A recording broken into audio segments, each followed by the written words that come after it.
The land was dry that summer, dust rising like smoke as the wind pushed across the open Texas plains. Daniel Grayson stepped down from his truck, boots pressing into the soil of the ranch he'd just bought, 300 acres of broken fences, dying grass, and memories that weren't his. For years, this place had belonged to another man, one who'd raised cattle and children here. Now, it was Daniel's turn to start over. He wasn't a young man anymore, 38, worn from years of working other men's land. His hands were calloused, his face marked by sun and sorrow. This ranch was more than a purchase, it was his second chance. He'd lost a lot: his parents, his wife, and the child they never got to hold. The silence of those years had settled deep inside him, and now, standing in that silence again, he could almost hear it whisper, "Start again." The main barn was half collapsed, the paint on the house peeled by time. But Daniel didn't see ruin. He saw what could be fixed. He rolled up his sleeves and got to work. "Spread it open," he muttered to himself, prying the old barn doors wide with a crowbar. They screeched in protest, but he forced them open, dust bursting into the light like ghosts escaping. Inside were tools, old hay, and the faint smell of a life once lived. As the sun began to set, he worked harder, with the kind of stubborn force that came from a man who had nothing left to lose. Sweat rolled down his neck, but a small, steady fire burned in his chest. That night, while eating by the porch steps, he noticed movement at the edge of the fence.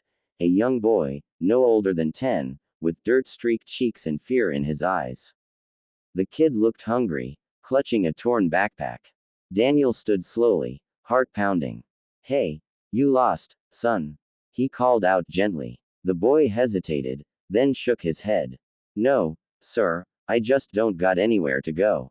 The wind carried the boy's trembling words across the dark field, and Daniel felt something stir inside him, something he thought had died years ago.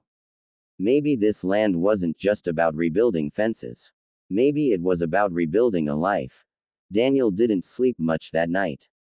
The boy's voice kept echoing in his head, "I don't got anywhere to go."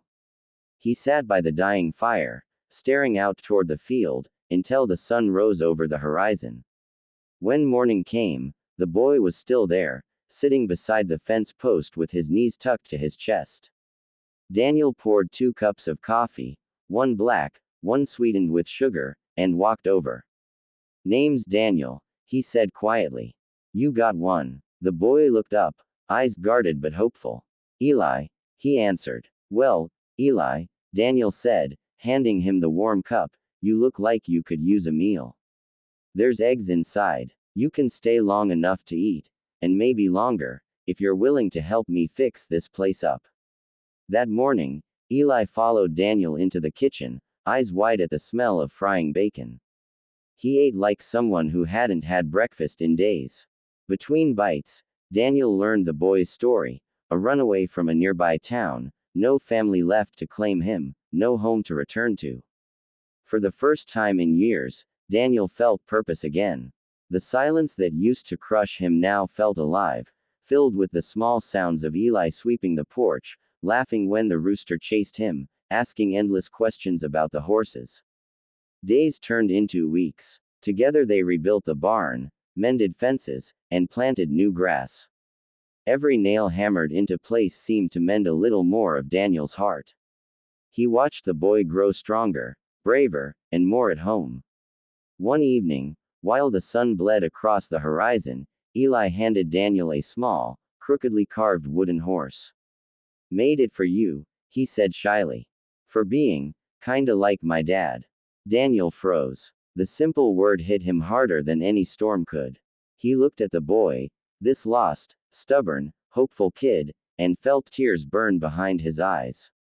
He knelt, rough hands on Eli's shoulders. "Then I reckon I'll have to be a good one," he said softly. The ranch no longer felt empty. It was alive again, with laughter, work, and the bond of 2 souls who'd both been broken, and somehow found each other among the dust and open sky.